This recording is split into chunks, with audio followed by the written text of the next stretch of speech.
예전에 이런 유행어가 있었습니다. 1등만 더 기억하는? 아시나요? 우리 권사님들, 우리 여성도님들 절대 모른다고 하십시오. 이거 아시면 그 아줌마 소리 듣습니다. 그렇기 때문에 절대 모르고 그런 게 있었어요 하고 그냥 넘기십시오. 그래서 본인들은 나는 언제나 아가씨입니다 라는 마음으로 가지고 사시길 바랍니다. 네, 그렇습니다. 1등만 기억하는 더러운 세상이라는 유행어가 있었습니다.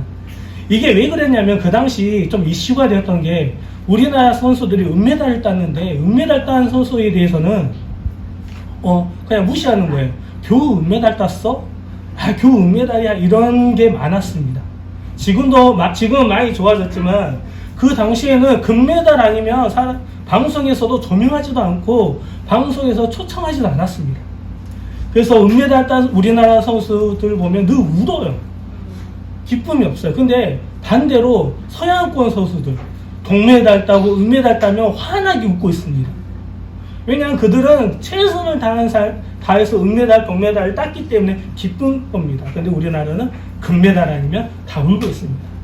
이 혹독한 평가가 있었던 것이죠. 왜냐하면 우리 삶 가운데서는 1등이 아니면 별거 아니야 라는 인식이 있기 때문입니다. 그렇다면 여러분 한번 생각해 봅시다. 여러분 중 누군가에게 로또 1등 될래, 로또 2등 될래 선택권을 준다면 여러분 어떤 걸 선택하시겠나요? 근데 내가 1등을 선택할 수 있는데 다른 사람이 너는 2등을 선택해야 돼 한다면 어떠실 것 같아요? 굉장히 싫겠죠. 서운하겠죠. 왜 내가 1등이 아니야? 나 1등 할 수 있는데 왜 나한테 2등을 하라지? 라고 이렇게 따질 수도 있을 겁니다. 이게 인간의 본질적인 마음입니다. 그럼 오늘 보면 갈렙을 볼까요? 갈렙은 평생 2인자의 삶을 살았습니다. 오늘 딱 이렇게 갈렙 말씀을 여호수아 14장 말씀을 전하면 갈렙에 대해서 전하면 이런 생각을 하세요. 하나님의 이산지를 내게 주소서. 그래서 하나님의 소명, 갈렙의 믿음, 갈렙의 열정을 많이 들으셨을 겁니다. 그런데 저는 오늘 갈렙 자체라는 사람 자체를 보려고 합니다. 갈렙은 평생 2인자였습니다. 그렇다면 갈렙의 수준이 겨우 2인자의 능력만 되었을까요? 우리 한번 살펴보기 원합니다. 민수기 13장에 보면 모세가 12지파 사람 한 명씩을 선택하여서 가나안에 정탐꾼을 보냅니다. 그래서 정탐꾼이 돌아왔을 때 모세에게 이렇게 보고갑니다. 저 땅은 젖과 꿀이 흐르는 땅이 확실합니다. 그런데 저 땅 사람들은 안악 자손들 굉장히 크고 거대하고 강하고요. 그리고 성벽은 너무 두꺼워서 우리는 저 가나안 땅을 정복할 수 없습니다라고 이야기합니다. 혹시 이때 누가 우리가 능히 저 땅을 차지하리라고 외쳤을까요? 여호수아였을까요? 갈렙이었을까요?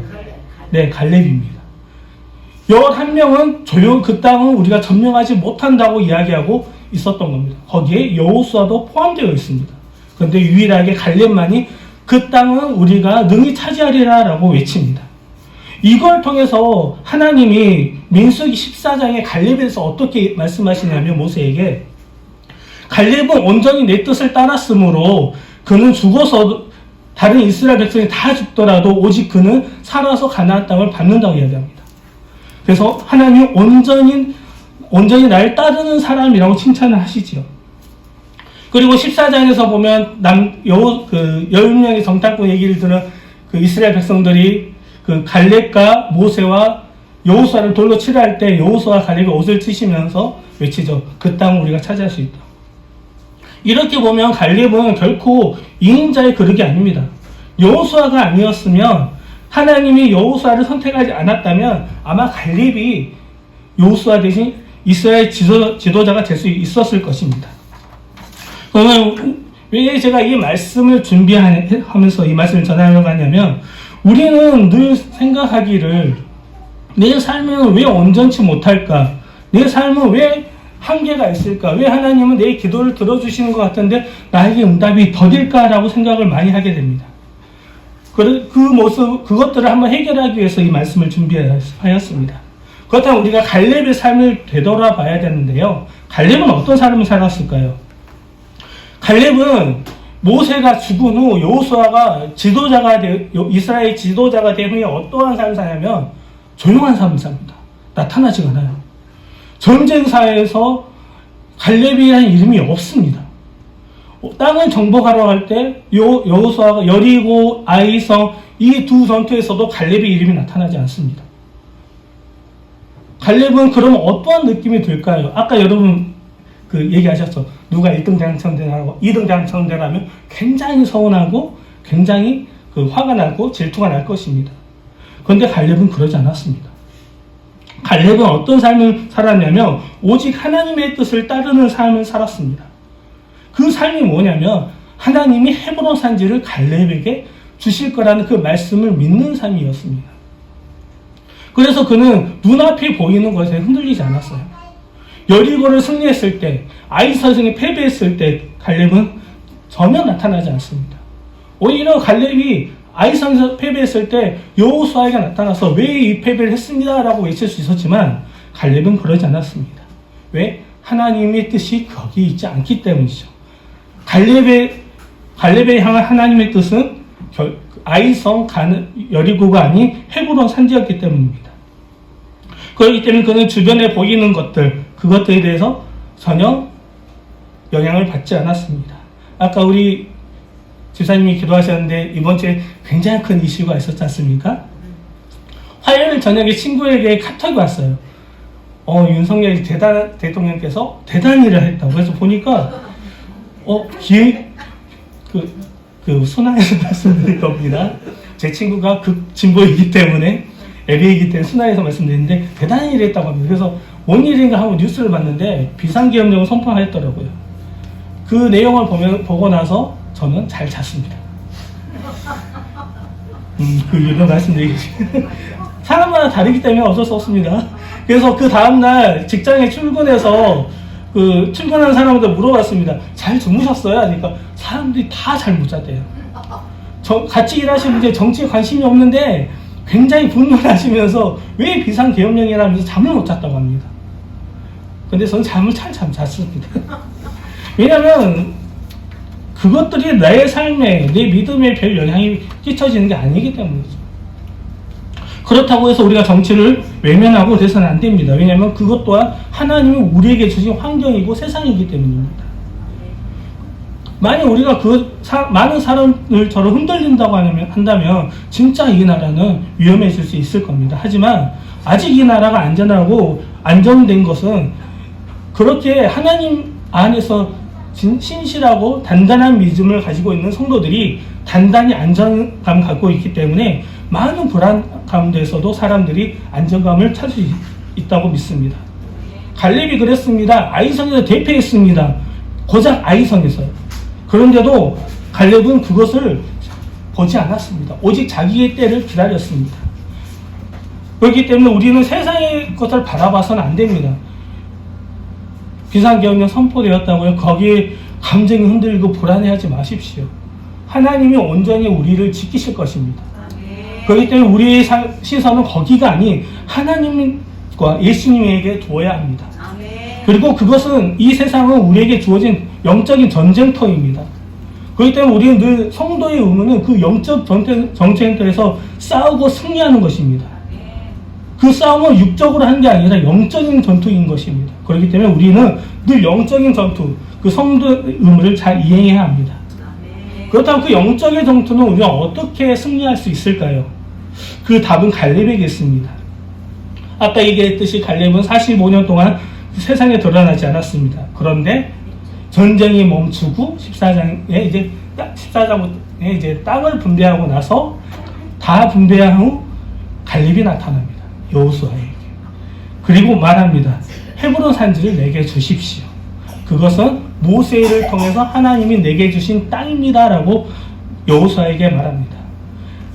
갈렙은 가데스 바네아에서 모세를 통해 하나님이 자기에게 주신 상급을 85세가 될 때까지 기억하고 새기고 준비하였습니다. 그럼 갈렙이 85세까지 무엇을 했을까요? 그냥 전쟁하면 뒷짐을 지고 전쟁하구나 그랬을까요? 아닙니다. 갈렙이 이야기합니다. 자기는 지금 전쟁을 할 수 있고 능히 싸울 수 있는 몸이 몸과 마음과 열정이 있다고 말합니다. 그래서 갈렙을 참 이 말씀을 준비하면서 갈렙이 어떻게 살았을까라고 한번 생각해 보았습니다. 갈렙은 내일 눈을 뜨면 하나님이 헤브론 저 산지를 내게 주실 거야 라는 마음, 믿음과 하나님의 말씀을 새기고 살았습니다. 그래서 그는 오늘을 살 때 어떻게 살았냐면 몸을 단련하였습니다. 마음을 단련하였습니다. 조급해하지 않았습니다. 세상을 바라보지 않았습니다. 오직 저 땅 헤브론 산지만 똑바로 바라보고 좌우나 우로나 치우치지 않는 삶을 살았습니다. 늘 그 하나님의 말씀, 헤브론 산지는 갈렙 너의 것이다 라는 그 말씀을 가지고 살았습니다. 근데 여러분 육체를 단련한다는 거, 마음을 단련한다는 게 쉬운 일일까요? 굉장히 힘듭니다. 제가 요즘 헬스를 다니면서 PT를 받는데 트레이너에게 가장 화가 날 때가 있습니다. 어떨 때냐면 15개만 할게요 하고 15개를 하는데 갑자기 5개 더. 그래서 바들바들 떨면서 하는데 2개 더. 그러면 바들바들 떨고 안 움직입니다. 그때 이제 트레이너가 살짝씩 도와주는데요. 그때 정말 얄밉습니다. 마찬가지로 갈렙이 어떻게 육체를 단련했냐면 그렇게 단련했습니다. 부들부들 온 몸을 다해서. 그리고 그 트레이너의 훈련을 받고 나면요 한 3일간 근육통에 시달립니다. 하체 운동을 하고 나면 어떠냐면 하고 나서 갈 때는 괜찮지만 그 다음에 일어나서 출근할 때 계단을 내려가면 부들부들 떨려서 넘어질 것 같습니다. 갈렙은 그 이상의 육체적 훈련을 45년 동안 했다는 겁니다. 그래서 20대 청년조차도 이길 수 있는 강인함을 여전히 갖고 있었습니다. 그리고 또 갈렙은 마음을 늘 다잡고 살았을 겁니다. 저 산지 하면서. 근데 우리가 인간이기에 어떠한 마음이 듭니까? 한 가지 목표가 있더라도 그 목표가 멀리 있게 느껴지면 어떻습니까? 좌절하게 됩니다. 포기하게 됩니다. 제가 이제 다이어트를 한 적이 있는데 3kg를 뺐습니다. 한 5kg 더 빼야지 했는데 갑자기 어떤 행사를 하게 돼서 밥을 많이 폭식을 하게 되더라고요. 다시 7kg 쪘습니다. 사람이 그렇습니다. 사람은 어떠한 목표가 있다 하더라도 그게 당장 눈앞에 보이지 않거나 아니면 좀 멀리 있다고 생각하면 다른 생각을 하게 됩니다. 그런데 갈렙은 45년간 있었던, 살짝만 개인을 줄여주시겠어요? 45년간 있었던 그 기다림을 한 곳을 바라보고 달려나갔을 때 어떠한 마음일까요? 당연히 갈렙도 흔들렸을 겁니다. 왜 헤브론 산지부터 안 하지? 라는 생각을 할 수도 있을 겁니다. 그런데 갈렙은 그러지 않았습니다. 그는 늘 하나님께 기도하고 살았을 겁니다. 오늘날 우리가 기도를 하면 어떠한 생각을 하냐면 하나님 어떤 것을 이루어 주십시오라고 기도를 합니다. 그렇죠? 근데 문제는 뭐냐면 하나님이 그걸 잘 안 이루어 주시는 거예요. 그럼 우리가 뭘 생각해야 되냐면 왜 하나님이 이루어 주시지 않을까에 대해서 묵상을 하는데 하나님이 안 계셔서가 아닙니다. 어떠한 경우는 우리가 충분히 그걸 감당할 수 있기 때문에 하나님이 너 스스로 해봐라고 하시면서 들어주시지 않습니다. 그런데 우리가 감당하기 어려울 때는 성령님은 어떻게 도와주시냐면 아까 제가 말씀드렸잖아요. PT를 하는데 15개 했습니다. 근데 갑자기 5개 더 합니다. 그런데 5개 더 할 때 3개째부터 부들부들 이게 안 갑니다. 그러면 PT 선생님이 살짝 당겨줍니다. 그럼 그것 5개를 하게 됩니다. 근데 갑자기 또 2개 더 할 때는 아예 팔이 안 가는데요. 그때 PT 선생님이 또 당겨주고 밀어줍니다. 그럼 2개를 합니다. 그렇듯이 성령님은 우리가 할 수 있는 것들에 대해서는 능히 감당할 수 있는 것들에 대해서 감당하게 하시고 그렇게 우리 힘이 부족할 때 그렇게 은연중 당겨주시고 밀어주시는 겁니다. 그것을 깨닫지 그렇게 해주시다 보니까 나중에 돌이켜보면 아 하나님이 도와주셨구나. 아 하나님이 이루셨구나 하고 우리가 깨닫게 되는 것이죠. 갈렙은 그런 믿음으로 살았습니다. 하루하루를 그렇게 살아갔던 것이죠. 우리는 그렇듯이 우리가 이 세상을 살아갈 때 어떻게 살아가야 되냐면 하나님 내가 감당할 수 있는 일이 있으면 하나님 내가 감당하겠습니다. 하지만 내 힘을 다해서 내 뜻을 다해서 내 온 열정과 믿음을 다해서 다 했지만 다 이루지 못할 순간에 하나님의 도움이 필요합니다 라고 기도해야 합니다. 그렇기 때문에 우리 하나님은 그때 역사하시는 거예요.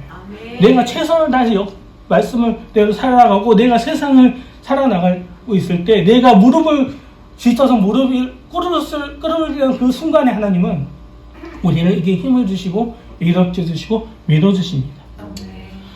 갈렙도 마찬가지였습니다. 얼마나 포기하고 싶었겠습니까? 여러분 45년을 한 가지만 바라보고 산다고 생각해 보십시오. 사람이 살 수 있을까요? 못 살 것입니다. 아마 하나님은 갈렙이 그렇게 포기하려는 순간순간마다 역사하셔서 잡아주시고 일으켜주시고 목표를 되새겨 주셨을 겁니다. 우리 성도님들 기도하지 말한 게 아닙니다. 기도 열심히 하십시오. 말씀 보지 말란 말이 아닙니다. 말씀 열심히 보십시오. 삶에서 열심히 살아가십시오. 그 하나님이 원하시는 거 하나님께 열심히 기도하십시오. 그것을 이루기 위해 열심히 행하십시오. 그때 마지막에 우리가 힘들 때, 우리 능력이 안 될 때 하나님이 잡아주시고 인도해 주실 것입니다. 여러분이 그런 것들을 체험하는 우리 새송환교회 성도님이 되시기를 소원합니다.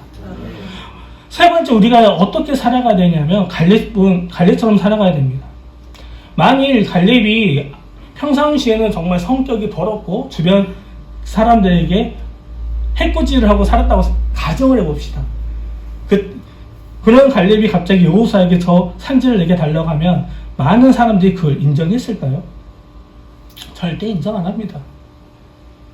갈렙은 그렇게 조용히 살면서 자기 능력을 죽여가면서도 꾸준히 하나님의 뜻대로 온전히 살았습니다. 그래서 오늘 말씀해 보면 헤브론의 그니스 사람 여분의 아들 갈렙의 기업이 되어 오늘까지 이르렀으니 이는 그가 이스라엘 하나님 여호와를 어떻게 온전히 쫓았습니다 라고 말씀합니다. 온전히 쫓았습니다. 온전히 쫓았기 때문에 주변에서도 그 땅은 갈렙 것입니다 라고 인정을 받는 것입니다. 우리가 지금 한국 교회가 어렵다고 합니다. 그런데 가나안 성도들 얘기를 들어보면요, 교회가 싫다고 합니다. 왜 교회가 싫어요 하면 자기가 교회에서 열심히 했는데 어떤 장로님이, 집사님이, 목사님이 도덕적인 결함을 보고 자기에게 무리에 행하는 걸 보고 어떠한 죄를 보고 상처받고 떠났다고 합니다. 그런데 우리가 생각해 보면 우리의 삶들도 한번 돌이켜보기를 원합니다. 평상시 성도님들의 삶은 아마 예수님과 같은 삶을 살고 계실 겁니다. 그런데 우리가 살면서 저도 오늘 느끼는 건데요. 차를 타고 오고 있는데 어떤 차가 갑자기 끼어들었습니다. 그럼 저는 어떤 반응을 했을까요? 잘 끼어드셨네요. 그랬을까요? 전혀 아닙니다. 저건 뭐야? 나도 바빠 죽겠는데. 이랬습니다, 진짜. 우리는 다른 평상시 하나님의 뜻이 있고 하나님의 계획이 있다고 생각하는 것들에 대해서는 참 온화했습니다. 하지만 내일에 대해서 내가 어떤 일을 해야 되고 내가 어디를 가야 되는데 누군가 그걸 방해하고 누군가가 못하게 하면 울컥해서 화를 냅니다. 그리고 그 사람을 비난하고 욕합니다. 이건 모든 사람들에 적용되는 겁니다. 목사님들조차도요, 운전하다가 누가 그렇게 끼어들잖아요. 그럼 욕하시는 분 많습니다. 저는 실제로 많이 봤습니다. 전도사님들도요, 그래서 분은 많이 있습니다. 근데 제가 그 일을 오늘 겪으면서 오면서 어떠한 생각을 했냐면, 나는 아직까지 하나님의 뜻을 온전히 따지지 못하는 삶을 살고 있구나라는 걸 깨달았던 겁니다.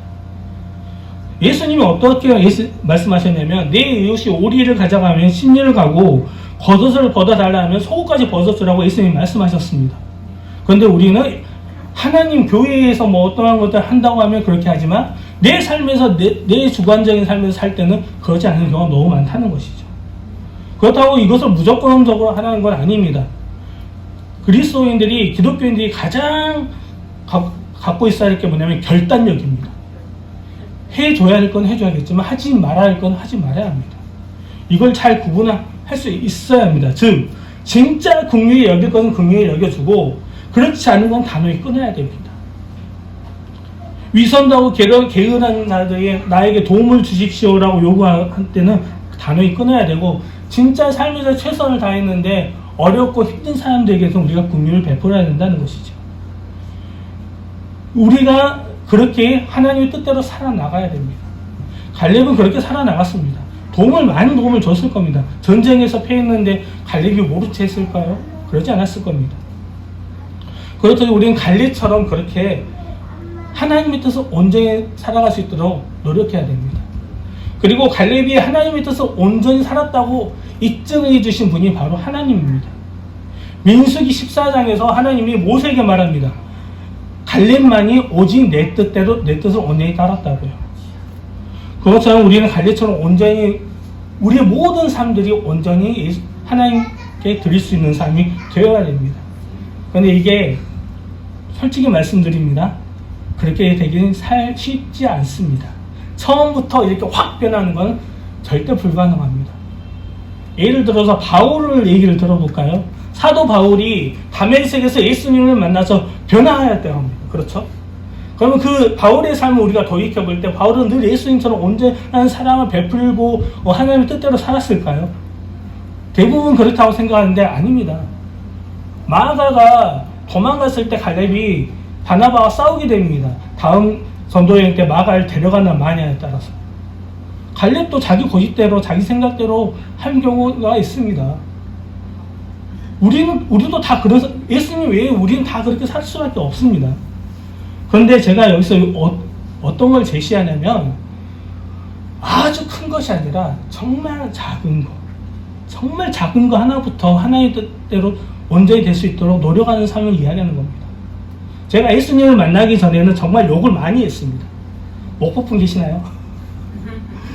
제 나이 때 제가 예수님을 고등학교 1학년 때 만났는데 여러분 아시잖아요. 고등학교, 중학교 때 욕 진짜 많이 하는 거. 우리의 삶이 그렇게 욕 많이 하는 거 아시잖아요. 학생들. 그런데 제가 예수님을 만나고 나서 제가 욕을 너무 많이 하는 걸 깨닫게 되고 그것들을 고치기 위해서 기도하였습니다. 기도할 때 기도하고 하나님 욕하지 않는 삶을 살게 해주세요. 기도했습니다. 그리고 그 다음날 아침에 일어나서 제가 뭘 했을까요? 아침이다 하고 욕했습니다. 그리고 또 일주일 뒤에 또 기도했습니다. 또 일주일 동안 돌이켜보니까 하나님 내가 계속 욕하고 범죄하는 삶을 살았습니다. 그렇지 않게 살게 해주십시오 하고 또 기도하고 집에 돌아가서 자고 그 다음날 아침에 일어나서 또 욕합니다. 그 욕하는 삶을 삽니다. 그 기도를 반복하면서 안 하려고 노력을 하고 계속 기도하는 결과 갑자기 어느 순간 제 입에서 욕이 떠났습니다. 이게 하나님이 원하신 건 이런 겁니다. 예수님을 닮아가는 것은 그런 겁니다. 확 모든 삶을 변하는 게 아니라 단계로 올라가는 삶입니다. 그래서 하나하나 작은 거 하나부터 우리가 변하는 삶입니다. 우리가 그렇게 온전히 살아갈 때 아마 세상 사람들이 여러분을 보고 참 그리스도인이구나. 저 사람을 보니까 나 교회 다니고 싶어. 저 사람을 말하는 거 보니까 참 마음의 위로를 얻어. 그런 삶을 살 수 있을 것입니다. 결론을 맺습니다. 우리가 갈렙의 두 가지를 보고 봐야 합니다. 갈렙은 첫째, 하나님의 뜻을 온전히 따랐습니다. 그 뜻을 따르기 위해 그 45년 동안 하나만 바라봤습니다. 다른 땅을 보지 않았습니다. 더 좋은 땅이 있을 수도 있겠죠. 근데 갈렙은 오직 헤브론 산지. 왜? 하나님이 갈렙에게 주시기로 약속한 상급이었기 때문입니다. 그래서 갈렙은 그것을 온전히 바라보고 땅을 하기 위해 온전히 준비하였습니다. 그리고 두 번째, 그는 그 늙은 나이가 될 때까지도 단련을 멈추지 않았습니다. 오직 하나님만 바라봤습니다. 갈렙의 마음은 어떤 마음이냐면 내일 내가 눈을 뜨면 하나님이 저 헤브론 산지 너 차지하라고 명령하실 거야 라는 삶을 가지고 살았던 것이죠. 우리는 어떤 삶을 살아야 되냐면 내일 눈을 뜨면 예수님이 다시 오신다는 약속을 지킬 거라고 믿는 삶을 살아야 합니다. 예수님이 언제 다시 오실지 모릅니다. 진짜 우리가 오늘 잠을 자고 눈을 떴는데 내일 아침에 갑자기 우리 모두 깨어난 시간에 예수님 오실 수도 있습니다. 우리가 그런 마음을 가지고 살아야 됩니다. 그런 마음을 살게 되면 어떻게 될까요? 이 사도행전의 3장에 있는 내용이죠. 모든 성도들이 자기 걸 나눈다. 그 기도에 힘쓰고 모이기 힘썼다고 합니다. 왜 그때 그럴 수 있었냐면 그 당시 예수님이 곧 다시 오실 거라 믿었기 때문입니다. 하지만 그렇지 않았지만 지금 우리는 내일 예수님이 오실 것을 기대하고 준비해야 하는 것입니다. 그렇게 삶을 살아갈 때 우리의 삶이 조금씩 변할 것입니다. 예를 들어볼까요? 내가 어떤 내 가족에게, 내 이웃에게, 내 친구에게 늘 실수하는 것들이 있는데 내일 예수님이 오시는데 이 친구에게 용서를 구해야 할 거 아닙니까? 그럼 우리는 어떻게 해야 되겠습니까? 그 친구에 대한 그 잘못된 행동을 고치려고 노력하겠죠.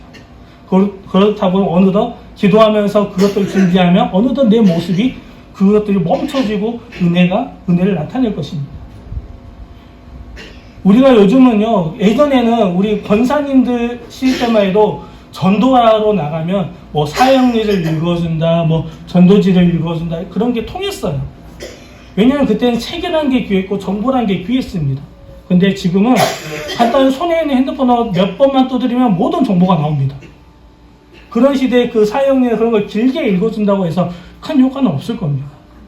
그런데 전도를 하고 이 교회를 부흥시키기 위해서는 여러분의 삶이 나타난다고 한다면, 여러분 주변에서 예수의 향기가 드러난다고 한다면 그 사람들이 여러분을 보고 예수님을 봐서 뵙게 돼서 은혜로 교회로 올 것입니다. 상처받던 성도들, 가난한 성도들, 그 교회는 싫지만 자기는 예수를 믿는다는 사람들, 그 사람들이 여러분을 통해서 위로를 받고 상처가 치유되어서 하나님의 교회로 올 것입니다. 교회가 혼잡하다고요? 교회가 뭐 죄에 있다고요? 그 사람들이 변화해서 하나님께 성숙해진다면 우리 한국교회는 다시 한번 부흥의 때를 맞이할 수 있을 것입니다. 그럴 때 우리 새송학교의 성도님들 갈래처럼 사십시오. 매일매일 예수님이 오실 거라는 믿음을 가지고 살아나가십시오. 그리고 하나님의 말씀을 살아내십시오. 그러면 여러분을 통해서 하나님의 영광이 나타나고 우리 새소망교회가 이 응암동에서, 아니 이 지역을 감당하는 교회가 될 것입니다.